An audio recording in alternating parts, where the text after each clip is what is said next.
Good morning all of you. তো আজকেও আমরা ম্যাথসের প্র্যাকটিস সেট নিয়ে আলোচনা করব। এটা এই সেটে মডারেট টু হার্ড। তো দেখো, এগুলো হচ্ছে ওই 80% নয়, সিলেকশন দেওয়ার যে 20% কনসেপ্টগুলো আর সলিউশনগুলো দরকার পড়ে সেই 20% টাইপের ম্যাথ। দেখো, প্রত্যেকটা ক্লাসেই আমি কিছু না কিছু লেকচার ছাড়ি অনলাইন যেহেতু, তবুও সেইটুকু ছাড়ার চেষ্টা করি যাতে তোমাদের মধ্যে কি পড়াশোনা করাটার আগ্রহটা আসে। লড়াইটা হচ্ছে নিজের কম্পিটিশন ফিল্ড, মানে কি এটা একটা লড়াইয়ের জায়গা। যুদ্ধ তো শুধু বর্ডার এরিয়াতে হচ্ছে না, যুদ্ধ তোমার সঙ্গে আমার সঙ্গে বাকি আশপাশে যাকেই দেখছো তার সঙ্গে প্রতিনিয়ত যুদ্ধ ঘটেই চলেছে। শুধু যে বন্দুক ধরে লড়াই করতে হবে সেটা অনেক সহজ জিনিস, শুধু যে অস্ত্র ধরে লড়াই করতে হবে সেটাও অনেক সহজ জিনিস, কিন্তু লড়াইটা হচ্ছে কলম ধরে যে লড়াইটা, সেটা অনেক কঠিন জিনিস। তুমি হাতুড়ি, বাটালি, কোদাল, অনেক যন্ত্রপাতি ধরতে পারবে সহজে, কিন্তু কলম ধরে থাকাটা হচ্ছে সব থেকে কঠিন লড়াই।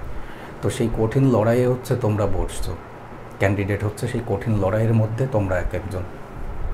এবার সাপোজ তুমি এখন টাইমটা যেভাবে কাটাচ্ছ,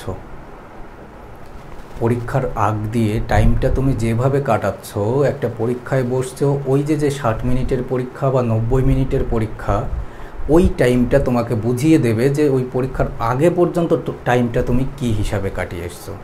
তুমি যদি তার আগের টাইমগুলো ইউটিলাইজ করে যাও, ওই 60 মিনিট তোমাকে বুঝিয়ে দেবে যে তুমি ইউটিলাইজ করে এসছো। আর যদি আগের টাইমটা এন্টারটেনমেন্ট, আড্ডা, ঘোরাফেরা করে কাটাও, ওই পরীক্ষার টাইমটাও তোমাকে বুঝিয়ে দেবে যে তুমি এই করে বেরিয়েছো। তো এই যারাই বেঙ্গলের মেইনস দেবে, এই যে 2 মাস হাতে, যতদূর খবর আসছে তাতে ম্যাক্সিমাম জুন মাস ওরা পরীক্ষাটা কন্ডাক্ট করে দেবে। তো এই যে 2 মাস থেকে 2.5 মাস তুমি টাইম পাবে, মাথায় রেখো যে লড়াইটা তোমার নিজের সঙ্গে। এই 2-2.5 মাস ভাবো যে লড়াইটা তোমার নিজের সঙ্গে লড়তে হবে। কিভাবে দাদা? ভাবো যে আমি কালকে যেখানে ছিলাম, আমি সোর্সটা এমনভাবে তৈরি করব যে সেই সোর্সের মাধ্যমে আমি প্রতিনিয়ত কালকে যেখানে ছিলাম আজকে তার থেকে ইমপ্রুভমেন্টটা আমার আনতে হবে। দেখবে পরীক্ষার হলে যে 60 মিনিটটা সময় পাবে না, সেই 60 মিনিটের সময়টা তোমাকে বুঝিয়ে দেবে যে না, তুমি সেই টাইমটা প্রপারলি ইউজ করে এসছো। আর যদি তুমি এখনও এর আগের রিক্রুটমেন্টেও যদি তোমার সিটকে গিয়ে থাকো, এখনও যদি সেই একই রুটিন ফলো আপ করে যাও, তোমার পরীক্ষার হলে গিয়ে সেই একই জিনিসটা বুঝিয়ে দেবে যে তুমি আগের মতন করেই কাটিয়ে এসছো।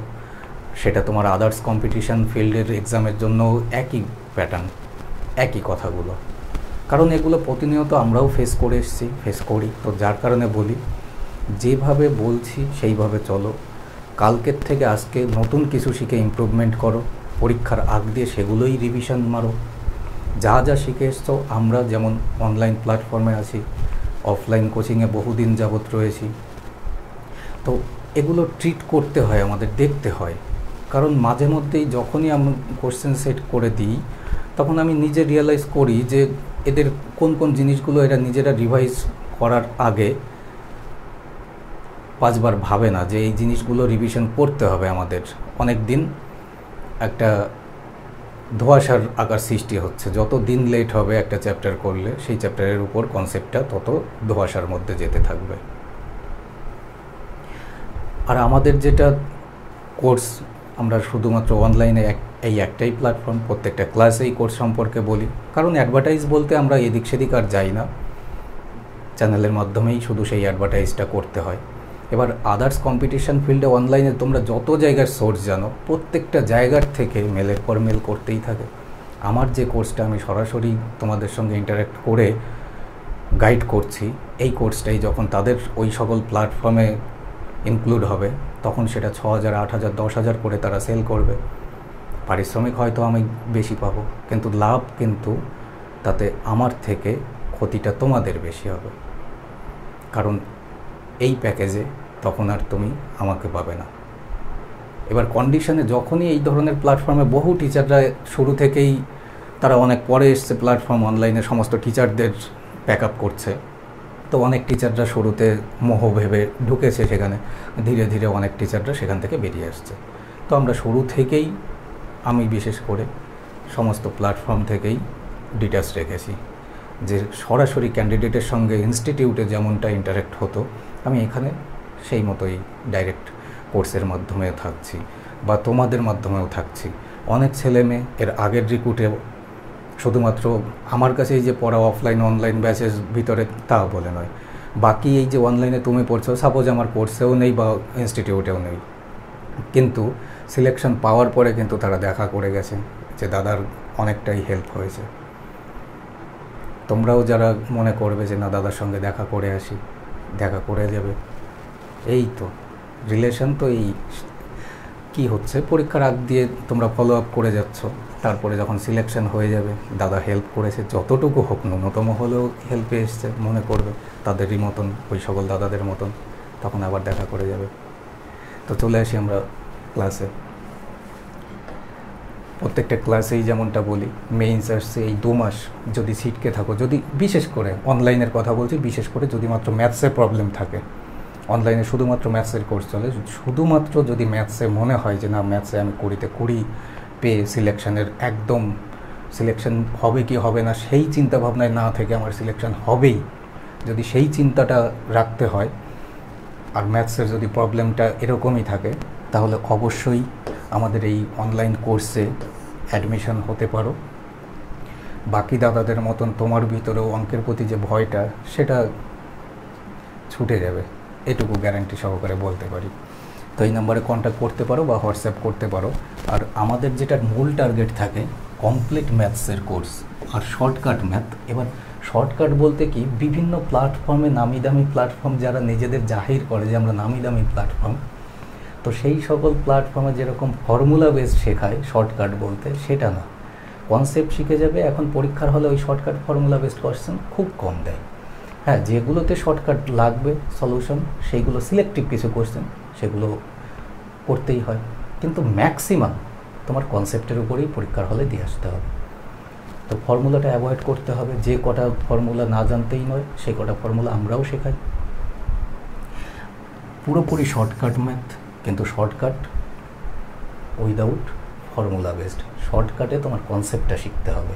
প্রত্যেকটা ফ্রি ক্লাসে যেমনটা আমি করানোর চেষ্টা করি, যাতে এই সকল ক্যান্ডিডেটের ডাউট কোয়েশ্চেন, হ্যাঁ সলিউশনটা দেখলেই তারা বুঝে যাবে, কিন্তু তবুও তোমরা তো বুঝতে পারছো না, কারণ আমার একটা আলাদা ধাপ, যে শর্টকাট ব্যাপারটা, সেই ধাপটা তোমার শিখতে হবে। হ্যাঁ, অনেক ছেলে মেয়ে কমেন্টে দেখি যে দাদা আপনার রেশিওর ম্যাথটা কি খুব ফেভারিট, কিন্তু ফেভারিট না।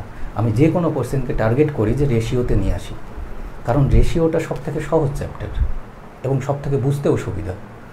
তো নেক্সট যেটা, যদি ফাউন্ডেশন ব্যাচে যে কোনো কম্পিটিশন এক্সামের জন্য যদি ফাউন্ডেশন ব্যাচে কনসেপচুয়ালি শর্টকাটটা শিখতে চাও, তাহলেও এই নাম্বারেই আমাদের কন্ট্যাক্ট করতে পারো। আর আমাদের এপ্রিল মাসটা পুরোটাই অফলাইন অ্যাডমিশন চলছে, তোমরা চাইলে কন্ট্যাক্ট করে অ্যাডমিশন নিতে পারো। ঠিক আছে, পুরোপুরি নিউ ব্যাচ। আর অনলাইনেও ফাউন্ডেশন ব্যাচে অ্যাডমিশনের জন্য কন্ট্যাক্ট করতে পারো। কমপ্লিট ম্যাথসের ফাউন্ডেশন ব্যাচ, যেখানে তুমি যে কোনো কোশ্চেন হোক, বেসিক টু অ্যাডভান্স স্মুথলি করে আসতে পারবে, যেটা কনসেপ্টটা কী সেটা সহজ করে শিখতে পারবে। ইন ফিউচার খুব বড় বেনিফিট দেবে এই ছোট্ট একটা কোর্সের মাধ্যমে। তো চলে আসি আমরা ফার্স্ট কোশ্চেনে।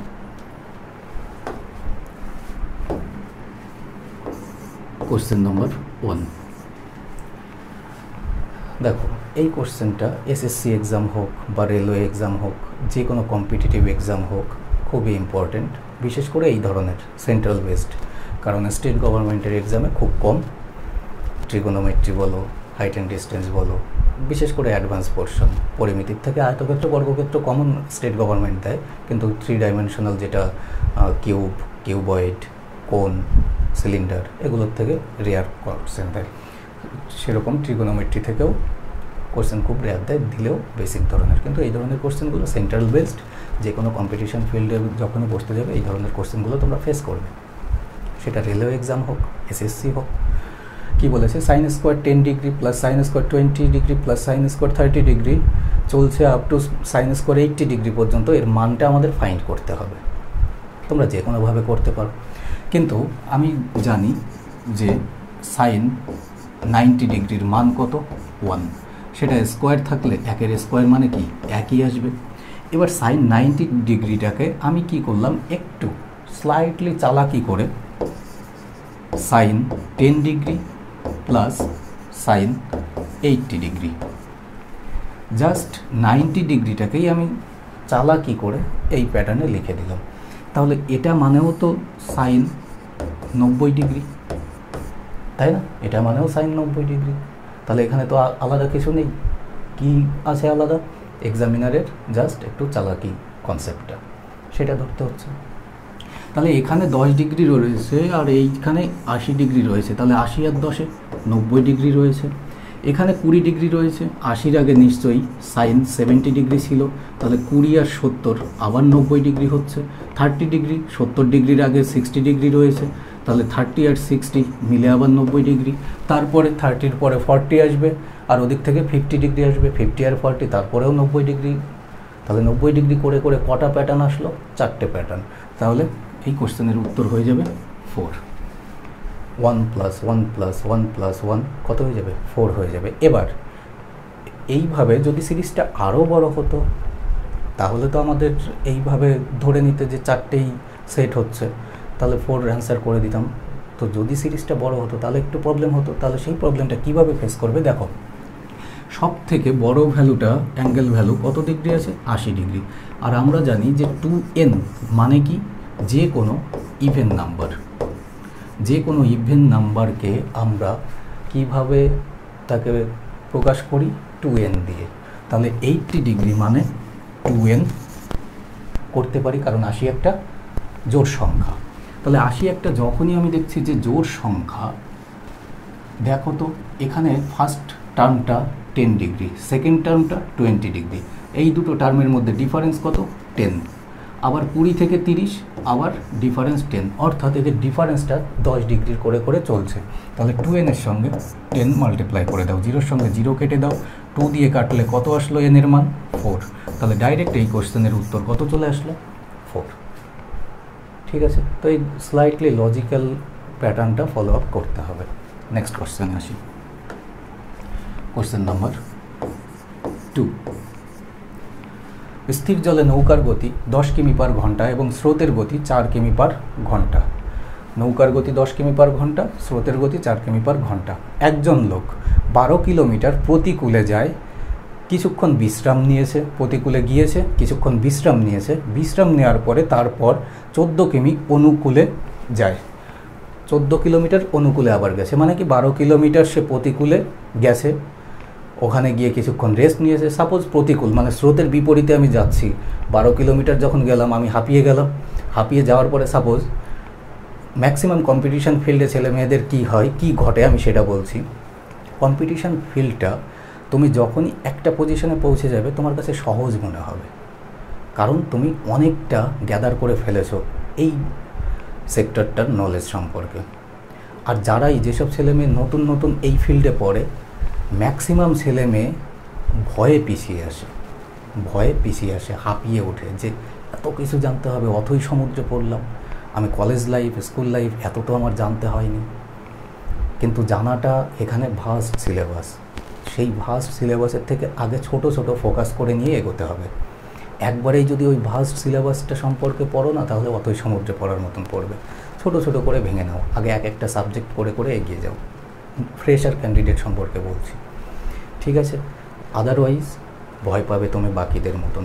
ম্যাক্সিমাম ছেলে মেয়ে ভয়ে ছিটকে যায়, যারাই টিকে থাকে জোর করে দাঁতে দাঁত চেপে, তারাই একটা সময় গিয়ে যখন স্টেবল পজিশনে চলে, গ্যাদারিংটা ভালো মতন চলে আসে, তারপর থেকে যতটা সে জানবে শিখবে তার মধ্যে ইমপ্রুভমেন্টটা ততটা বাড়তে থাকবে। তো এই জিনিসগুলো ধরে রাখার চেষ্টা করবে। কম্পিটিশান ফিল্ডটা কি, আমি জায়গাটা দাঁতে দাঁত চেপে ধরে রাখতে হবে। তাহলে হাঁপিয়ে গেলে প্রতিকূলে যাওয়ার পরে, তারপরে কি করলে না অনুকূলে 14 কিলোমিটার গেলে, তাতে সম্পূর্ণ সময় লেগেছে 4 ঘন্টা। সম্পূর্ণ সময় লেগেছে 4 ঘন্টা। আমাদের জিজ্ঞাসা করেছে তার বিশ্রামের সময়কালটা কতটুকু, সে কতক্ষণ বিশ্রাম নিয়েছে। কিছুই নেই কোশ্চেনটাতে। দেখো, স্রোতের অনুকূল মানে এক্স প্লাস ওয়াই, এটা নৌকা ভাবো, বোট, আর এটা স্রোত, স্ট্রিম। তাহলে নৌকার গতি যোগ স্রোতের গতি অনুকূলের গতি, আর নৌকার গতি মাইনাস স্রোতের গতি প্রতিকূলের গতি। তাহলে অনুকূলের গতি কত হয়ে যাবে? 10 কিমি পার ঘন্টা স্রোতের নৌকার গতি, 4 কিমি পার ঘন্টা স্রোতের গতি, 10 আর 4 14 কিমি পার ঘন্টা। প্রতিকূলের কত হবে? 10 থেকে 4 বিয়োগ করব, কত আসবে? 6। তাহলে 6 কিমি পার ঘন্টা। এবার সে প্রতিকূলে 12 কিলোমিটার গেছে। প্রতিকূলে যদি 12 কিলোমিটার ডিস্টেন্স যায়, প্রতিকূলে তার স্পিডটা কত? রিলেটিভ স্পিড 6, তাহলে 12/6। আর অনুকূলে 14 কিলোমিটার গিয়েছে, অনুকূলে তার স্পিডটা কত? 14। দেখো 12 কিলোমিটার 14 কিলোমিটার এগুলো কি লিখেছি লব আকারে? ডিস্টেন্স। আর নিচে 6, 14 এগুলো কি লিখেছি? এগুলো এদের রিলেটিভ স্পিড লিখেছি। তাহলে আমরা জানি যে distance by speed equal to কী আসে? টাইম আসে না? স্পিড, টাইম অ্যান্ড ডিস্টেন্সে ছোটোবেলার থেকে তো এটা শিখেছে, ওইটাকে তো কেউ চেঞ্জ করতে পারেনি, তাহলে টাইম এসছে। তাহলে এটা মানে আমরা পাবো টাইম, যে তার টোটাল কতক্ষণ সময় লেগেছে। 6 দিয়ে কেটে দিলাম আমরা 2 বার, 14 দিয়ে 14কে কেটে দিলাম একবার, 2 আর 1 3 ঘন্টা তার অ্যাকচুয়ালি টাইম লেগেছে। 3 ঘন্টা সে যদি চলতেই থাকতো, কোথাও বিশ্রাম না নিত, তাহলে তার 3 ঘন্টা টাইম লাগতো। কিন্তু আমাদের বলে দিয়েছে যে তার টোটাল সময় লেগেছে কতক্ষণ? 4 ঘন্টা। তাহলে এই বাড়তি 4 ঘন্টা যখন সময় লেগেছে, তাহলে 3 থেকে 4 1 কিলোমিটার যেটা 1 ঘন্টা যেটা বাড়তি, এটা কেন দেখাচ্ছে এখানে? কারণ 3 ঘন্টা তো সে চলেছে আর 1 ঘন্টা সে রেস্ট নিয়েছে, যার কারণে টোটাল তার 4 ঘন্টা লেগেছে। তাহলে 1 ঘন্টা তার রেস্টের সময়কাল। এটা কি তুমি বেঙ্গল পুলিশে মেইনসে বসছো, স্টেটের আদার্স এক্সামে বসছো বা সেন্ট্রালের বসছো, সেটা দেখবে না। সমস্ত পরীক্ষার জন্যই এই কোশ্চেনটা ইম্পর্টেন্ট। ঠিক আছে? তো কোশ্চেনের প্যাটার্ন এইভাবে, শুধুমাত্র ভাষা, ল্যাঙ্গুয়েজটা চেঞ্জেস আসবে। নেক্সট কোশ্চেনে আসি। Question number 3। একজন ব্যবসায়ী একটি পণ্য কেনার সময় 100 গ্রামের পরিবর্তে 125 গ্রাম ওজন ব্যবহার করেন। তিনি বিক্রির সময় 100 গ্রামের পরিবর্তে 80 গ্রাম ব্যবহার করেছেন। তিনি মুদ্রিত মূল্য 20% বৃদ্ধি করেছেন। যা দামে কিনেছে তারপরে আবার কি এমআরপি ফিট করেছে 20% বাড়িয়ে, এবং তারপর আবার 20% ডিসকাউন্ট দিয়েছে। সামগ্রিক লাভ বা ক্ষতির শতাংশ খুঁজতে হবে। দেখো ভাই, যে কোনো রিক্রুটমেন্টের কোনো এক্সামিনার আমাদের ভিডিও বা আমাদের করানো কোশ্চেন ফলো আপ করে কিনা, আমাদের সেট করা কোশ্চেন ফলো আপ করে কিনা জানি না, তবে যতটুকু মনে হয় যে কোশ্চেনগুলো এই ধরনের স্ট্যান্ডার্ড মেনটেন করতে পারে, আসতে পারে, দেওয়া উচিত। এবার অনেক এক্সামিনারদের হাতে তো এতটা টাইম থাকে না, কিন্তু যতদূর হয় ম্যাক্সিমাম গ্রাম থেকে গ্রামে এখন ইন্টারনেট পরিষেবাটা পৌঁছে গেছে। তো অনেক ছেলে মেয়ে এই ইন্টারনেট পরিষেবার মধ্যে যে এডুকেশন সেক্টরে এত আমাদের মতন ফালতু টিচাররাও রয়েছে যারা ক্লাস করাতে আসে, ফ্রি ক্লাস, সেই সব গ্রামের ছেলেদের মধ্যেও কিন্তু এই ক্লাসগুলো পৌঁছে দেওয়া হচ্ছে। শুধু আমি কেন, বাকি অনেক আমার মতো ফালতু যেসব টিচার রয়েছে তারা দিচ্ছে। তো এক্সামিনাররাও এরকম অনেক দেখা গেল ভালো কোশ্চেন কোথাও দেখলো, সেই কোশ্চেনগুলো তুলে দিল। তাতে কি হচ্ছে, এই পিছিয়ে পড়া ছেলে মেয়েগুলোও কিন্তু সেই ধরনের কোশ্চেন থেকে কমন পায়, তাদের কনসেপ্টও বিল্ড আপ হয়। এবার কনসেপ্ট তো সমস্ত টিচারের কাছ থেকে বিল্ড আপ নাও হতে পারে। এবার আমাদের মতন যেসব ফালতু টিচাররা থাকে তারা চেষ্টা করে যে প্রত্যেকের যেন কনসেপ্টটা ক্লিয়ার হয় সেই পার্টিকুলার কোশ্চেনের বেসিসে। তো এই যে কোশ্চেনটা, এটা স্মুথলি করতে পারবে, ইজি কোশ্চেন, সাকসেসিভ ঘটনা। দুই ধরনের কোশ্চেনের কনসেপ্ট এই একটা কোশ্চেনে। ঠিক আছে? এতদিন ধরে তোমরা শিখে এসেছিলে কোনো ব্যবসায়ী ক্রেতা এবং বিক্রেতা উভয়কেই 10% করে ঠকায়, তাহলে তার লাভের হার কত? আমরা কি করতাম? A+B, AB/100 ফর্মুলাটা পুট করে দিতাম। তাহলে 10% করে যদি ঠকায়, তার মানে বিক্রেতার 21% লাভ হলো। সাকসেসিভ কেস করে দিতাম। তো এই ক্ষেত্রেও সেম টু সেম প্যাটার্ন, ক্রেতাকে ঠকাচ্ছে, বিক্রেতাকেও ঠকাচ্ছে, ঠকানোর পরে আবার এমআরপি বাড়িয়ে লিখছে, এমআরপি বাড়িয়ে লেখার পরে আবার ডিসকাউন্ট দিচ্ছে। তাই তো লজিকটা ভাবো। দেখো এক্ষেত্রেও টোটাল তার ওয়েটটা 100 গ্রাম, এক্ষেত্রেও টোটাল তার ওয়েটটা 100 গ্রাম, অর্থাৎ 100 গ্রামের জায়গায় 125 গ্রাম সে কিনে নিয়ে এসছে, 100 গ্রামের জায়গায় সে 80 গ্রাম ওজন ইউজ করেছে। তাহলে 100 দুটো ক্ষেত্রেই 100-র উপরে বেসিসে কম্পেয়ার করা, ঠিক আছে। তাহলে মূল বেস যেটা 100 গ্রাম, 100 গ্রামের উপরে সে 125 গ্রাম নিয়ে এসছে, আর 100 গ্রামের জায়গায় সে 80 গ্রাম ওজন ব্যবহার করেছে। এবার আমি একটা যে কোনো জিনিস দ্রব্য বিক্রি করছি, যখন আমার কাছ থেকে যতটা ইনভেস্ট হবে, যে পরিমাণটা যাবে, সেটাই আমার ক্রয় মূল্য, সেটাই আমার ইনভেস্টমেন্ট। তাহলে আমার কাছ থেকে গিয়েছে এই কন্ডিশনে কত গ্রাম? 80 গ্রাম। তাহলে 80 গ্রামটাই আমার সিপি, 80 গ্রামটাই আমার সিপি কস্ট প্রাইস, আর 125 গ্রামটা আমার এসপি বিক্রয় মূল্য। রেশিও করে দাও সিপি আর এসপির মধ্যে, কত দিয়ে যাবে? 5 16 80, 5 25 125, তাহলে 16:25। আমি এবার পুরো এইটুকু বাদ রাখো, এইটুকু জাস্ট 16 টাকা আমার ক্রয় মূল্য হলে বিক্রয় মূল্য আমার 25 টাকা। এটা আলাদা হিসাবে শুধু এই রেশিওটা বের করার জন্য আমি করে দিলাম এটা। এবার ক্রয় মূল্য অনুপাত বিক্রয় মূল্য, আমার 16 টাকার জিনিসটা আমি বিক্রি করেছি এই কন্ডিশনে 25 টাকায়। তারপরে কি, আমি মুদ্রিত মূল্য বৃদ্ধি করে রেখেছি 20%। 20%-এর ফ্র্যাকশন ভ্যালু কত?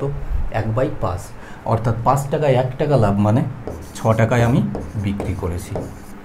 তারপরে 20% ডিসকাউন্ট দিয়েছি, 20%-এর ভগ্নাংশ ভ্যালু 1/5, মানে 5 টাকার জিনিসে 1 টাকা ছাড় দিয়ে আমি 4 টাকায় বিক্রি করেছি।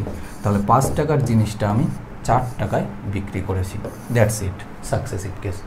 এবার এই পর্যন্ত করার পরে যখনই কেউ গুণ করতে যাবে সে বোকামি করবে। দেখো 5 5 25, 5 5 25 হচ্ছে, এই 25-এর সঙ্গে 25 কেটে দাও, 4 4 16, আবার 2 2 4, 3 2 6, লেফট সাইডে 2 পড়ে থাকলো, রাইট সাইডে 3 পড়ে থাকলো। 2 টাকার জিনিসটা 3 টাকায় আমি বিক্রি করছি, 1 টাকা যেটা আমার কি হচ্ছে?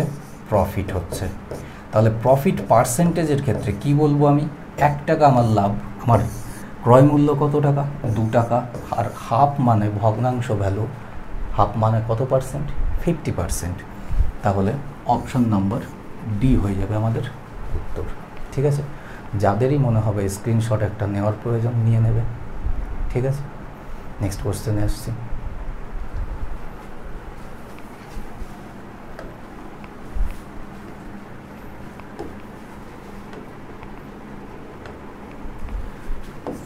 কোশ্চেন নম্বর 4, 4 নম্বর কোশ্চেন। দেখো 50 জন মহিলা এবং 25 জন পুরুষের করা কাজের অনুপাত একই সময়ে, মানে দুজনেই একই সময়ে 50 জন পুরুষ এবং 50 জন মহিলা এবং 25 জন পুরুষ 4:3 কাজ করেছে। অর্থাৎ 50 জন মহিলা যদি 4টে কাজ করে, 25 জন পুরুষ 3টে কাজ করেছে এই অনুপাতে। যদি 18 জন মহিলা এবং 12 জন পুরুষ 5 দিনে একটি কাজ শেষ করতে পারে, তাহলে কতজন মহিলা একই কাজ 20/3 দিনে শেষ করতে পারবেন? সাপোজ তুমি ফর্মুলা মুখস্থ করতে করতে এতটা অভ্যস্ত হয়ে গেছো যে তুমি পরীক্ষার হলে ফর্মুলা মুখস্থ করে করেই গেছো। থাকে না, মার্কেটে অনেক ফর্মুলার উপরেই বই রয়েছে। এবার তোমার পরীক্ষার হলে এই টাইপটা চলে আসলো, তুমি কি মাথায় 5 থেকে 10 সেকেন্ডের মধ্যে সেই ফর্মুলাটা মনে করে পড়ে আসতে পারবে? তারপরেও সমস্ত ধরনের কোশ্চেনের জন্য ফর্মুলা হতে আছে কিনা সেটাও সন্দেহ। কিন্তু যেখানে 5 থেকে 10 সেকেন্ডে চলে আসে কনসেপ্ট বেজে, তাহলে আমি কেন ফর্মুলার উপরে দাঁড়িয়ে থাকব? দেখো কিভাবে যাবে। 50 জন মহিলা, 25 জন পুরুষ। তার আগে দেখো ওমেন ইজ টু মেন, তাদের করা ওয়ার্ক, তাদের করা কাজের অনুপাতটা কি রয়েছে? 4:3।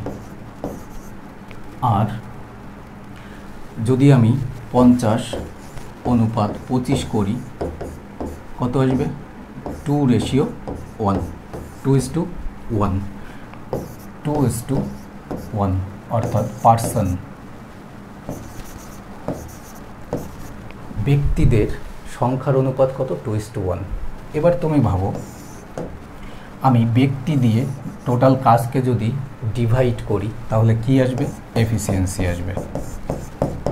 এফিসিয়েন্সি কর্মদক্ষতা, কর্মদক্ষতা আর এফিসিয়েন্সি গুণ হয়ে কি হয়? টোটাল ওয়ার্ক হয়। তাহলে আমি টোটাল কাজ করেছে 4টে, কতজন পুরুষ? 2জন পুরুষ। তাহলে 4কে যদি 2 দ্বারা ভাগ করি তাহলে প্রত্যেকটা পুরুষ 2টো করে কাজ করেছে, আর 3কে যদি 1 দ্বারা ভাগ করি তার মানে 3ই পাবো, তাহলে প্রত্যেকটা মহিলা 3টে করে কাজ করেছে। তাহলে এদের করা কাজের গতির অনুপাতটা পেয়ে গেলাম। এবার কন্ডিশন বলেছে 12 জন পুরুষ আর হচ্ছে 18 জন মহিলা, 18 জন মহিলা প্লাস 12 জন পুরুষ মিলে কত দিনে কাজটা শেষ করেছে? 5 দিনে। তাহলে টোটাল কাজ আমি কত পাবো? 5 মাল্টিপ্লাইড বাই ডাব্লুর মান কত, মানে অর্থাৎ প্রত্যেকটা ওমেন 2টো করে করছে, তাহলে 18 2 36 প্লাস এম এর মান কত? এম এর মান প্রত্যেকটা পুরুষ 3টে করে করছে, তাহলে 3 12 36, তাহলে 36 যোগ 36 72, তার সঙ্গে 5 গুণ করতে যাবে না, এটা আসলো টোটাল ওয়ার্ক। তাহলে 72 গুণ 5 এই কাজটা করতে হবে। কতজন করবে? কতজন মহিলা একই কাজ করতে পারবে? মহিলা মানে ওমেন দিয়ে ডিনোট করেছি। এবার প্রত্যেকটা মহিলার কাজের গতি কি? প্রত্যেকটা মহিলা 2টো করে গতিতে কাজ করবে, তাহলে ডাব্লু ইন্টু 2 হলো, কিন্তু কত দিনে শেষ করবে? 20/3 দিনে, তাহলে ইন্টু 20/3, দ্যাটস ইট। তাহলে 5 দিয়ে কেটে দাও 4 বার, 2 দিয়ে কেটে দাও 36 2 72, 4 দিয়ে কেটে দাও 4 9 36, তাহলে ডাব্লু ইকুয়াল টু কী পড়ে থাকছে? এই পাশে 3টা, ও পাশে গুণ হবে 9-এর সাথে, 3 9 27 দিন। আর এটাই হচ্ছে আমাদের উত্তর, option number D. Just simple কনসেপ্টের উপরে বেস করে কোশ্চেনটার সলিউশন। ঠিক আছে, তো যে কোনো পরীক্ষার মেইনস মানে এই স্ট্যান্ডার্ড মডারেট টু হার্ডের মধ্যে পড়ে। ঠিক আছে, নেক্সট কোশ্চেন আসি। Question number 5। চিনির 2টি প্রকার 3:2 অনুপাতে মেশানো হয় এবং 25% লাভের জন্য প্রতি কেজি 80 টাকা দরে বিক্রি করা হয়। যে ধরনের চিনির পরিমাণ বেশি তার দাম প্রতি কেজি 40 টাকা হলে অন্য জাতের চিনির দাম কত সেটা আমাদের ফাইন্ড করতে হবে। তো তুমি যে কোনোভাবে করতে পারো, কিন্তু আমরা অ্যালিগেশন রুলটা ইউজ করব, কারণ আমার অনুপাত আর অ্যালিগেশনটা ফেভারিট, দুটোই কম্পিটিশন ফিল্ডের জন্য তৈরি। মিক্সার অ্যালিগেশনটা কম্পিটিশন ফিল্ডেই একটা ছেলে মেয়ে জানতে পারে। ঠিক আছে, তো অ্যালিগেশনে করব। দেখো 3:2 অনুপাতে রয়েছে, তাহলে এটা কি? কোয়ান্টিটির রেশিও। আমরা জানি অ্যালিগেশন করার পরে যে নিচে রেশিওটা পাই সেটা কোয়ান্টিটি আসে। তাহলে যে চিনির পরিমাণটা বেশি তার দাম প্রতি কেজি 40 টাকা, তাহলে 2 আর 3-এর মধ্যে 3 কেজি বেশি, তাহলে 3 কেজির দাম প্রতি কেজি 40 টাকা দরে আমি কিনেছি। কিন্তু এই 2 কেজিটা আমাকে বের করতে হবে, এক্স ভাবলাম, কিন্তু এই দুটো মিলে আমার ওভারঅল দামটা দাঁড়াচ্ছে কত সেটা আগে ফাইন্ড করতে হবে। আমি 25% লাভে কত টাকা দরে বিক্রি করেছি? 80 টাকা দরে। 25%-এর ভগ্নাংশ ভ্যালু 1/4 টাকার জিনিস 1 টাকা লাভ মানে 5 টাকায় বিক্রি, কিন্তু বিক্রি আমি 80 টাকায় করেছি, 16 গুণ বেশি। 4-এর সঙ্গে 16 গুণ করো, 64 টাকা আমার ক্রয় মূল্য ওভারঅল। তাহলে 64 টাকা হচ্ছে আমার ক্রয় মূল্য। এই প্যাটার্নটা এবার ভালো করে বুঝবে এই জায়গাটার সলিউশন। দেখো 64 থেকে 40 যদি আমি মাইনাস করি কত পাবো? 24 পাবো, কিন্তু 24-এর জায়গায় 2 দেখাচ্ছে। 2-এর মান যদি 24 হয়, 2-এর থেকে 12 গুণ বেশি, তাহলে 3-এর মান এখানে যেটা থাকবে সেটা 3-এর থেকে 12 গুণ বেশি, মানে 3 12 36 টাকা, 36 কেজি। এবার ভাবো 64 থেকে এই ভ্যালুটা ছোট ছিল, তাহলে 64 থেকে এই ভ্যালুটা বড় হবে। কত বড় হবে? যে দুটোর পার্থক্য আমরা 36 পাবো। তাহলে 36 আর হচ্ছে 64 অ্যাড করে দাও, 6 3 90, 6 4 10, তাহলে এক্সের মান কত চলে আসবে? 100 টাকা। 100 is your answer, option number D. এই প্যাটার্নে বহু কোশ্চেন করেছো, জাস্ট ল্যাঙ্গুয়েজটাকে একটু স্লাইটলি মডিফিকেশান করা। ঠিক আছে, নেক্সট কোশ্চেনে আসি।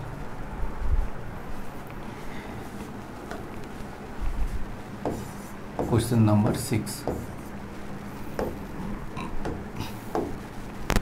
একটি নৌকা একটি জায়গায় যায় এবং 45 ঘন্টার মধ্যে ফিরে আসে। এটি 1 ঘন্টায় 10 কিলোমিটার আপ স্ট্রিম এবং একই সময়ে 20 কিলোমিটার ডাউন স্ট্রিম যেতে পারে। তাহলে পুরো যাত্রায় নৌকা দ্বারা আচ্ছাদিত মোট দূরত্ব কত হবে সেটা ফাইন্ড করতে হবে। দেখো, আপ স্ট্রিম মানে আর ডাউন স্ট্রিম মানে অনেকের ভুল হতে পারে। আপ স্ট্রিম মানে প্রতিকূল, ডাউন স্ট্রিম মানে অনুকূল। এবার টোটাল সে 1 ঘন্টায় 10 কিলোমিটার যখন আপ স্ট্রিম গিয়েছে, তার মানে কি আপ স্ট্রিমটা কি বলছি? প্রতিকূল, x মাইনাস ওয়াই। এই স্পিডে এর স্পিডটা কত? 1 ঘন্টায় যদি 10 কিলোমিটার যায়, 1 ঘন্টায় যতটা দূরত্ব যাবে সেটাই হচ্ছে তার গতি।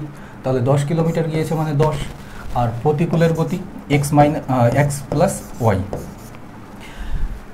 এবং একই সময় মানে এই 1 ঘন্টাতেই 20 কিলোমিটার ডাউন স্ট্রিম গিয়েছে, তাহলে প্রতিকূলে তার গতিটা 20। তাহলে 10 আর 20 এলসিএম নিয়ে নাও, কত পাবো? 20। 20কে যদি 10 দ্বারা ভাগ করো তাহলে কত পাবো? 2। আর 20কে 20 দ্বারা ভাগ করলে 1। দেখো, আমরা এটা কি লিখেছি? স্পিড। আর এটা কি? টাইম। কারণ এটা হচ্ছে ডিস্টেন্স। তাহলে স্পিড দ্বারা যদি ডিস্টেন্সকে ভাগ করি তাহলে কি পাবো? টাইম পাবো, তাই তো? ডিস্টেন্সকে যদি স্পিড দ্বারা ভাগ করি টাইম পাবো। টোটাল 2 আর 1-এ 3 ঘন্টা সময় লেগেছে। টোটাল 3 ঘন্টা সময় লেগেছে। আমাদের কি বলেছে? তার টোটাল সময় লেগেছে 45 ঘন্টা, কিন্তু 3 ঘন্টা নয়, 45 ঘন্টা সময় লেগেছে। কত গুণ বেশি? 15 গুণ বেশি। আমাদের বলেছে নৌকা দ্বারা আচ্ছাদিত মোট দূরত্ব কত হবে খুঁজুন। এবার এখানে 15 গুণ 20-র সঙ্গে 15 গুণ করে দিলে 15 2 30, 300 আসলো। দেখা গেলো এখানে 300 তুমি দেখলে না, আন্দাজে ঢিল মারবে, যেহেতু এক্সামিনারও সেট করলো না যে 300 অপশন, কিন্তু তুমি ভাবলে 300-র মাল্টিপল তো 600 আছে, মার্কিং করলে, ওয়েল অ্যান্ড গুড। কিন্তু যদি 300 থাকতো তাহলে কি করতে? যদি 300 অপশানে থাকতো তাহলে তো ডাইরেক্ট 300 করে আসতে। দেখো, আজকের পর থেকে যেন ভুলটা না হয়। সে আপ স্ট্রিম মানে অনুকূলে গিয়েছে, তাহলে আমরা অনুকূলের সঙ্গে 20 ধরেছি স্পিড, তাহলে 20 কিলোমিটার সে অনুকূলে গেল। আবার 20 কিলোমিটার সে প্রতিকূলে আসলো, তাহলে 20 আর 20 টোটাল 40 কিলোমিটার তার দ্বারা কভার হলো আমাদের ডাটা অনুযায়ী। তাহলে 40-এর সঙ্গে এই 15 গুণ বাড়িয়ে দাও, 600 কিলোমিটার তার দ্বারা টোটাল ডিস্টেন্স কভার হলো। অপশান নাম্বার এ উত্তর। ঠিক আছে? তাহলে যেটা বললাম, পরীক্ষার হলে কিন্তু 300ও থাকতে পারে, কিন্তু এটা মাথায় রাখবে। নেক্সট কোশ্চেনে আসি। Question number 7। যদি a plus B plus C এর মান 0 হয়, তাহলে a square by a square minus B C plus B square by B square minus C A plus C square by C square minus A B এর মান কত? দেখো, বীজগণিতের এগুলো এসএসসির প্রিভিয়াস ইয়ার হয়তো, কারণ এটা ডাউট কোশ্চেন এসে তুলে নিলাম। মনে করো যে তুমি যে টাকাটা ভাগ করতে পারবে, তোমার আর তোমার ঘনিষ্ঠ এক বন্ধুর মধ্যেই ভাগ করতে পারবে, কিন্তু আরও একটা বন্ধু চলে আসলো। এবার তুমি দেখছো যে তাকে তাড়াতেও পারছি না। তাকে যখন তাড়াতেও পারছো না, তাকে 0 হিসাবে রেখে দাও। তাকে তাড়াতে পারছো না, কিন্তু তাকে বসিয়ে রাখো এমনভাবে যে সে গ্রুপে আছে সেই অনুযায়ী। তাহলে সেই হিসাবে যখনই 3 ব্যক্তি আসলো, এক ব্যক্তিকে আমি 0 করে দিলাম। সাপোজ সিকে আমি 0 করে দিলাম। সি ইকুয়াল টু কি? 0। সি এর ভ্যালু 0। তুমি এ বি যে কোনো একটাকে 0 করতে পারো, যাকে খুশি। আমি সিকে যখনই 0 করে দিলাম, বি ইন্টু সি 0-র সঙ্গে যাই গুণ হবে 0 হয়ে গেল। সি ইন্টু এ 0-র সঙ্গে যা গুণ হবে সেটাও 0 হয়ে গেল। তাহলে এটাও 0। সি যেখানে যেখানে 0, 0কে যা দ্বারাই ভাগ করো তাহলে 0। এই পার্টটা তো পুরোই শেষ। তাহলে এটা যখনই শেষ হয়ে গেল, এ স্কোয়ার কেটে গিয়ে কি দাঁড়াবে? 1। আবার বি স্কোয়ার কেটে গিয়ে কি দাঁড়াবে? 1। তাহলে 1 + 1 কত আসবে? 2। তাহলে 2 হয়ে যাবে তোমার উত্তর। তাহলে যতক্ষণ ধরে কোশ্চেনটা দেখে ভাবনা চিন্তা করলে সলিউশন কিন্তু অতক্ষণের না, তাই না? তুমি এক্ষেত্রে যদি বিকেও জিরো করো কোনো অসুবিধে নেই, যাকে খুশি জিরো করো। সাপোজ আমি বিকে জিরো করে দিলাম, B equal to zero value, তাহলে বি সি কেটে যাবে, বি এটা পার্টটা আউট হয়ে গেল, এটাও আউট হয়ে গেল, তাহলে সির সঙ্গে সি কেটে গিয়ে 1 দাঁড়ালো, এর সঙ্গে এ কেটে গিয়ে 1 দাঁড়ালো, এই পার্টটা আউট হয়ে গেল পুরো, 1 + 1 2। তুমি এক্ষেত্রে একেও যদি জিরো করো সেই একই ভ্যালু পাবে 2। ঠিক আছে, তো এই জিনিসগুলো হচ্ছে শর্টকাট বেসিস থাকে। নেক্সট কোশ্চেনে আসি। Question number 8। একটি পরীক্ষায় অনিলের নম্বর বরুণের নম্বরের চেয়ে 28.57% কম। বরুণের নম্বর চন্দনের নম্বরের চেয়ে 11.11% কম। অনিল ও চন্দনের প্রাপ্ত নম্বরের পার্থক্য 80.5 হলে বরুণের প্রাপ্ত নম্বর কত? এই ধরনের কোশ্চেন কিন্তু বহু করেছো। সাপোজ আমি বললাম এ অনুপাত বি, বি অনুপাত সি, তাহলে এ বি সি এর মান কত? Same pattern. এবার এর মধ্যে এক্সট্রা কারিকুলার অ্যাক্টিভিটিস কী রয়েছে, তোমাকে এমনভাবে পার্সেন্ট ভ্যালুগুলো দিয়ে রেখেছে যে তুমি যদি পার্সেন্ট ভ্যালুগুলো না জানো তাহলে তুমি অনেকটা টাইম ওয়েস্ট করে ফেলবে। তাহলে টাইম খাওয়ানোর জন্য এই ধরনের ভ্যালুগুলো যদি ইউজ করা শুরু করে, সাপোজ বেঙ্গল মেইনসেই করে দিল, আমার জানা নেই, কিন্তু সাপোজ এই ধরনের ভ্যালুগুলো বেঙ্গল মেইনসে করে দিল, তাহলে যার কারণে পার্সেন্ট ভ্যালুটা জানাটা জরুরি। আর পার্সেন্ট ভ্যালু জানলে তবেই তুমি শর্টকাট কনসেপচুয়ালিভাবে এগোতে পারবে। দেখো 1/7 মানে 14 দশমিক সামথিং, এখানে 28 আছে, তাহলে 28 কার মাল্টিপল? 14, 14 2 গুণ, তাহলে 2 গুণ মানে 2/7, তাহলে 2/7 একটা ভ্যালু হচ্ছে এইটার। আর 11.11% কার আসবে? 1/9। কম বলেছে, মাইনাস দিয়ে দাও। তাহলে অনিলের নম্বর বরুণের নম্বরের চেয়ে আমি যদি এ অনুপাত বি অনুপাত সি করি বরুণের নম্বরের চেয়ে, তাহলে বরুণের নম্বর যদি 7 হয়, অনিলের নম্বর কত হবে? 7 থেকে 2 কম মানে 5 হবে, আর 9-এর উপরে 1 কম মানে 8। কি বলেছে? বরুণের নম্বর চন্দনের নম্বরের চেয়ে এত পার্সেন্ট কম, তাহলে চন্দনের নম্বর যদি 9 হয়, বরুণের নম্বর 8 হবে। That's it. এবার তুমি ব্যালেন্স করে দাও।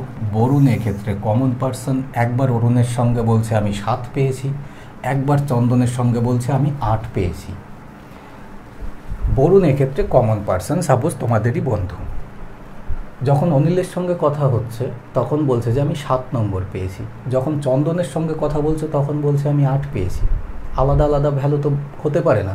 ও এক্স্যাক্টলি কত পেয়েছে সেটা তোমার সলিউশন করে বের করতে হবে, কারণ অঙ্কের ক্ষেত্রে আমরা দুটো জায়গায় দেখছি আলাদা আলাদা ভ্যালু মানে এ মিথ্যে কথা বলছে। তাহলে তোমার সলিউশন করে একে সত্যি কথাটা কি, এর অ্যাকচুয়াল নম্বরটা কত সেটা তোমাকে বের করতে হবে। 8 আর 7-এর এলসিএম কত? 56। তাহলে এর সঙ্গে 8 গুণ করো, এর সঙ্গে 7 গুণ করো, এখানে 7 গুণ মানে এখানে 7 গুণ, এখানে 8 গুণ মানে এখানে 8 গুণ, তাহলে 5 8 40 অনুপাত 7 8 56 অনুপাত 7 9 63। আমরা প্রত্যেকের আলাদা আলাদা নম্বর পেয়ে গেলাম। এখানে দেখো প্রত্যেকেরই সমান। বরুণ এক্ষেত্রেও 56 বলছে, এর সঙ্গেও 56 বলছে, তাহলে বরুণ এবার সত্যি কথাটাই বলল। বলেছে অনিল ও চন্দনের নম্বরের পার্থক্য হচ্ছে 80.5। কার? অনিল এবং চন্দন। তাহলে অনিল আর চন্দনের মধ্যে অ্যাকচুয়াল নম্বরের পার্থক্য কত? 23, কিন্তু অ্যাকচুয়াল বলেছে 80.5। তাহলে 80.5 হচ্ছে কার ভ্যালু? 23-এর ভ্যালু, ইন্টু কার নম্বর চেয়েছে? বরুণের নম্বর। বরুণের কত? 56, তাই না? 56 যদি কাটাকাটি করি তাহলে কত পাবো? এত বড় ক্যালকুলেশন, দশমিক তুলে দেওয়ার জন্য 10। তাহলে 5 দিয়ে যদি একে কাটি, 5 ষোলো 80, 5 একবার, 5 দুগুণে 10, আর 28 2 56। 23 দিয়ে এটাকে একবারে যাবে 7 দিয়ে, তাহলে 7 8 56 6 6 একমাত্র এককের ঘরে 196 আছে। ঠিক আছে, তাহলে 196 হয়ে যাবে এই প্রশ্নটার উত্তর। সহজ কোশ্চেনকেও যদি ক্যালকুলেটিভ করতে হয় তাহলে কিন্তু এই সেটে যে ধরনের কোশ্চেন করলাম, এই সেটের কোশ্চেনগুলো কী ধরনের বলো দেখি। বললাম শুরুতে যে ওই সিলেকশনের যে 20%, সাপোজ একটা 25টার মধ্যে তুমি 20-22টা করতে পারছো, কিন্তু বাকি যে 3টে কোশ্চেন থাকবে সেই 3টে কোশ্চেনের ধরনের হচ্ছে এই ধরনের প্যাটার্নগুলো। নেক্সট কোশ্চেনে আসি, কোশ্চেন নাম্বার 9। রোহন প্রথম 6 বছরের জন্য বার্ষিক 10% হারে কিছু টাকা ধার নিয়েছিল, পরবর্তী 3 বছরের জন্য বার্ষিক 5% হারে এবং 9 বছর পরের সময়ের জন্য প্রতি বছর 13%। যদি 12 বছরের শেষে তার দ্বারা প্রদত্ত সুদ 22,800 টাকা হয়, তাহলে তিনি কত টাকা ধার নিয়েছেন সেটা বের করতে হবে। এবার আমরা জানি যে সরল সুদের ক্ষেত্রে আমি যদি প্রথম বছরে 10% হারেও সুদ নিই, দ্বিতীয় বছরেও 10%, তৃতীয় বছরেও 10%, তাহলে 3 বছরে টোটাল 10 10 10 করে 30% আমার টোটাল সুদ দিতে হবে, অর্থাৎ 3 10 30% একবারেই চলে আসে। তাহলে প্রথম 6 বছরের জন্য যদি 10% হয় তাহলে 6 10 60% প্লাস, তারপরে পরবর্তী 3 বছরের জন্য 5% হারে, তাহলে 3 5 15%, তারপরে 9 বছর পরের সময়কার জন্য, এক্ষেত্রে 6 বছর, এক্ষেত্রে 3 বছর, 9 বছর পার হয়ে গেছে, তাহলে 9 বছরের পরে গিয়ে আমি যত বছর পর্যন্ত রাখবো সুদের হারটা কি প্রতি বছর 13% হারে। তাহলে আমি টোটাল রেখেছি কত বছর, টোটাল আমি টাইম রেখেছি 12 বছর পর্যন্ত টাকাটা, 12 বছর টোটাল আমি টাইম রেখেছি। 12 বছরের মধ্যে 9 বছর এখানে পার হয়ে গেছে, আর কত বছর, 3 বছর রেখেছি, তাহলে 3 বছর আমি 13% হারে নিয়েছি, তাহলে 3 13 39% 3 বছরের জন্য টোটাল রেট অফ ইন্টারেস্ট, তাহলে 39%।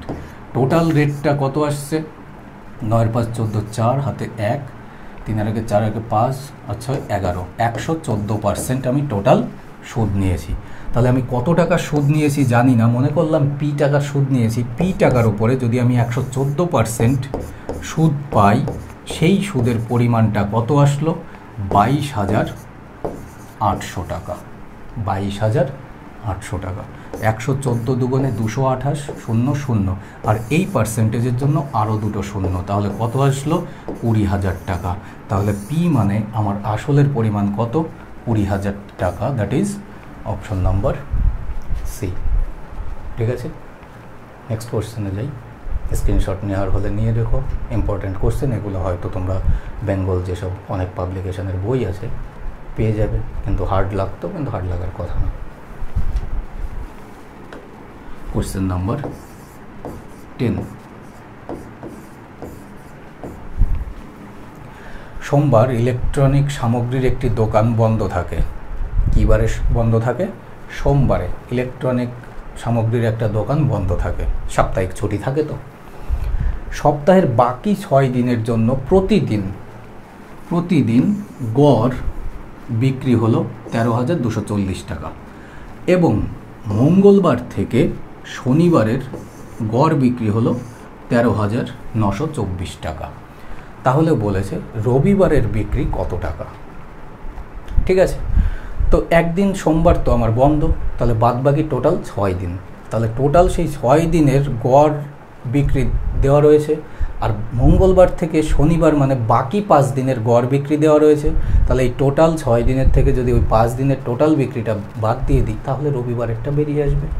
তাহলে 6 দিনের গড়ে যদি 13,240 টাকা করে বিক্রি হয়, এটা প্রতিদিনের গড়, তাহলে ইন্টু 6, তাহলে টোটাল এত আসলো। আর 13,000 কত, 924 টাকা, এটা বাকি 5 দিনের। তাহলে 6 থেকে 5 বাদ দিলাম, 1 পড়ে থাকলো, তার মানে কি একদিনের, সেটা কি রবিবারেরটা, কারণ এটার মধ্যে সেই রবিবারেরটা নেই, এটার মধ্যে আছে, তাহলে এখান থেকে বাদ দিয়ে দিলাম। গুণফলটা কত আসবে দেখো, 0 4 6 24, 4 হাতে 2, ছয় দুয়ে 12 আর দুয়ে 14, 4 হাতে 1, 6 13 78 আর 1 79 এত টাকা। আর এটা 4 5 20 0 হাতে 2, 5 দুয়ে 10 আর দুয়ে 12, 2 হাতে 1, 5 9 45 আর 1 46, 4 5 13 65 আর 4 69। মাইনাস করে দেবো, মাইনাস করলে কত পাবো? 0 2। তাহলে 2 0 দিয়ে গুণ কোথাও ভুল হলো না তো? 2 0 দিয়ে তো কোথাও দেখছি না। 1 মিনিট একটু দেখে নিই। 0 বসে গেল, 4 6 24, 4 হাতে 2, 6 দুয়ে 12 আর দুয়ে 14, 4 হাতে 1, 6 13 78 আর 1 79। আর এটা 4 5 20 0 হাতে 2, 5 দুয়ে 10 আর দুয়ে 12, 2। তাহলে 2 0 দিয়ে তো একটাও নেই, নান অফ দিস করে দিতে হবে, তাই তো? 79,440 টাকা আর 69,620 টাকা, এটাই তো দেখছি। ঠিক আছে, তো আমি নান অফ দিস করে দিলাম। যদি তোমাদের মনে হয় যে গুণফলটা কোথাও মিস হতে পারে, তাহলে তোমরা নিজেরা সেটা করে নিও। ঠিক আছে, অ্যাডজাস্ট। আমি আর এক্সট্রা টাইম ওয়েস্ট করলাম না। অলরেডি প্রায় 1-1.5 ঘন্টার ক্লাস, 1-1.5 ঘন্টা বলছি, প্রায় 1.25 ঘন্টার ক্লাস অলরেডি শ্যুট হয়ে গেছে। এখনও 2টো কোয়েশ্চেন করাতে হবে। এই ক্যালকুলেশনটা তোমরা করে নিও। Question number 11। একটি পাম্প ভরাট করার পাশাপাশি একটি ট্যাঙ্ক খালি করার কাজের জন্য ব্যবহার করা যেতে পারে। মানে পাম্পটা ভর্তি করতেও ইউজ করা যেতে পারে, খালি করতেও ইউজ করা যেতে পারে। ট্যাঙ্কের ক্ষমতা 2400 মিটার কিউব, মানে ট্যাঙ্কের যে ক্যাপাসিটি, টোটাল ক্ষমতা 2400 মিটার কিউব। ট্যাঙ্ক খালি করার ক্ষমতা তার ফিলিং করার ক্ষমতার চেয়ে 10 মিটার কিউব প্রতি মিনিট বেশি। মানে ও যে স্পিডে ভরাট করতে পারে তার থেকে 10 মিটার কিউব প্রতি মিনিট বেশি খালি করতে পারে।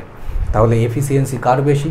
যখন ট্যাঙ্কটার ওই পাইপটা খালি করার হিসাবে ইউজ করছি তখন তার এফিসিয়েন্সি বেড়ে যাচ্ছে। বলেছে ট্যাঙ্কটি খালি করতে ভর্তি করার থেকে 8 মিনিট কম সময় নেয়। অর্থাৎ ট্যাঙ্কটা ভর্তি করতে আমার যা টাইম নেয় তার থেকে 8 মিনিট কম সময় নেয়। তাহলে পাম্পের ফিলিং করার ক্ষমতা কত?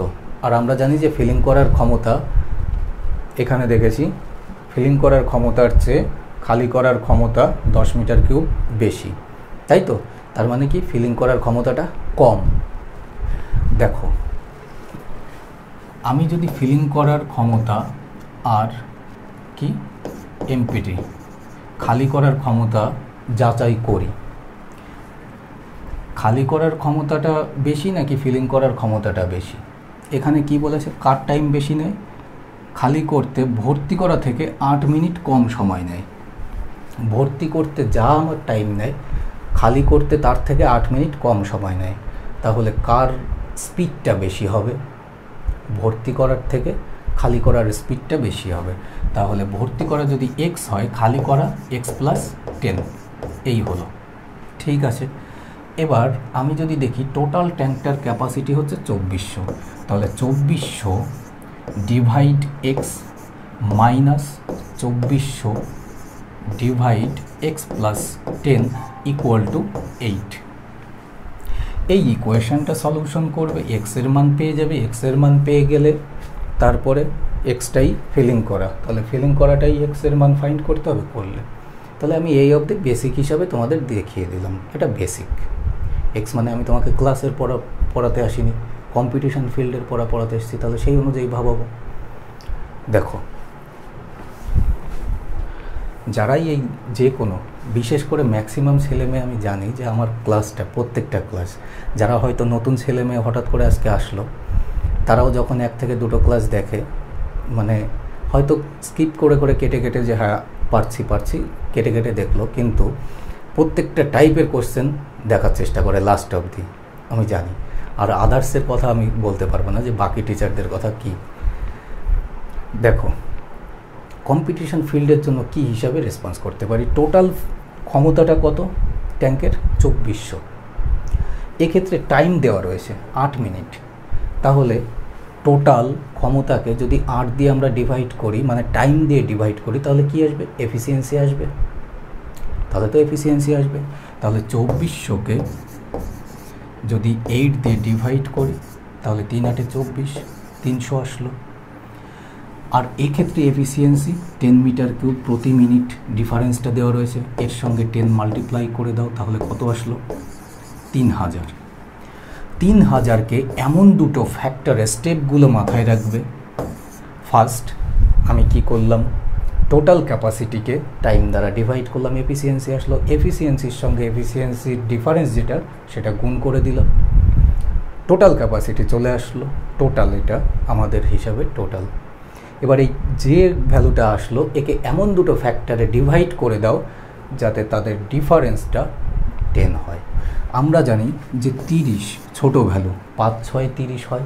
তাহলে যদি 5 গুণিত 6 করি তাহলে 5 6 30 হলো, কিন্তু এখনও দুটো জিরো কাউন্টিংয়ে বাদ। তাহলে এখানে একটা জিরো দিয়ে দিই, এখানে একটা জিরো দিয়ে দিই, তাহলে 5 6 30 মানে 3000 ভ্যালুটা স্যাটিসফাই করে গেল। আর এদের ডিফারেন্স 10 হয়ে গেল, এদের ডিফারেন্স 10 হয়ে গেল। এবার আমাদের কার বের করতে বলেছে? ফিলিং করার ক্ষমতাটা বের করতে বলেছে। ফিলিং করার ক্ষমতাটা কম না বেশি? কম। তাহলে ফিলিং করার ভ্যালুটা কত আসবে? 50। আর 50 হয়ে যাবে আমাদের উত্তর, অপশান নম্বর সি। ঠিক আছে, তো এটা ছিল বেসিক সলিউশন। আমি জানি যে আমি অ্যাডভান্স একটু আলাদাভাবে ভাবাবো তোমাদের, কিছুটা ওয়েট করিয়ে নিয়ে, কিন্তু তার আগে বেসিকটাও দেখিয়ে দিলাম। এটা আসলো ডেসক্রিপটিভের জন্য সলিউশন, যেখানে তোমার 5 নম্বর লাগবে। যদি সাপোজ এসআইয়ের মেইনস পরীক্ষায় বসো, আদার্স বা তোমার পিএসসি যেটা মিসলেনিয়াস হয় স্টেটের, আদার্স যে কোনো জায়গায় যদি ডেসক্রিপটিভ টাইপ এক্সাম হয়, তাহলে তোমার এই প্যাটার্নটা ফলো করতে হবে। কিন্তু আমি অবজেক্টিভের বলবো কম্পিটিশানের জন্য আমার টাইম শর্ট থেকে শর্টে করতে হবে এবং কনসেপ্ট থাকতে হবে, তাহলে আমি এই প্যাটার্নটা ইউজ করব। ঠিক আছে, নেক্সট কোশ্চেন আসি। Question number 12। 450 কিলোমিটার অতিক্রম করতে দুটি গাড়ির সময়ের মধ্যে পার্থক্য হলো 1 ঘন্টা 30 মিনিট। অর্থাৎ একটা আরেকটার থেকে যে টাইমের ডিফারেন্সটা 1 ঘন্টা 30 মিনিট, মানে 1.5 ঘন্টা। যদি তাদের গতির মধ্যে পার্থক্য 15 কিমি পার ঘন্টা হয়, তাহলে ধীর গতির স্লোয়েস্ট কারটার গতি আমাদের বের করতে হবে। যেটা সব থেকে কম স্পিডে চলছে তার গতিবেগটা আমাদের ফাইন্ড করতে হবে। দেখো, সবসময় তো সলিউশন দেখে এসছো, distance by speed equal to কি? টাইম হয়। তাহলে আমি যদি একটার স্পিড এক্স ভাবি, আরেকটার স্পিড পার্থক্য 10 কিমি পার ঘন্টা হচ্ছে, তাহলে এক্স প্লাস 15 দিয়ে ধরে নিলাম। তাহলে কি 450, ওই আগেরটার সেম প্যাটার্ন, আগেরটার যে কোশ্চেনটা নেওয়া হলো সেম প্যাটার্ন ধরনের। 450 হচ্ছে আমার ডিস্টেন্স, তাহলে 450 বাই এর স্পিড বেশি, তাহলে এর টাইম কম নেবে, আর এর স্পিড কম, তাহলে এর টাইম বেশি নেবে। তাহলে 450 by X plus 15 equal to 1.5 মানে 3/2 লিখে দিতে পারো। তাহলে এই হচ্ছে তোমার ওই 5 নম্বরের জন্য ডেসক্রিপটিভ সলিউশন। 5 নম্বরের জন্য ডেসক্রিপটিভ সলিউশন কি? যদি বাংলা মিডিয়াম হও, ধরি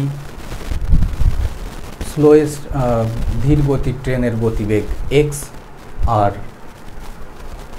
অপর ট্রেনের গতিবেগ এক্স প্লাস 15। যদি ইংলিশ মিডিয়াম হয়, let slowest trains speed be X and speedest trains speed is X plus 15।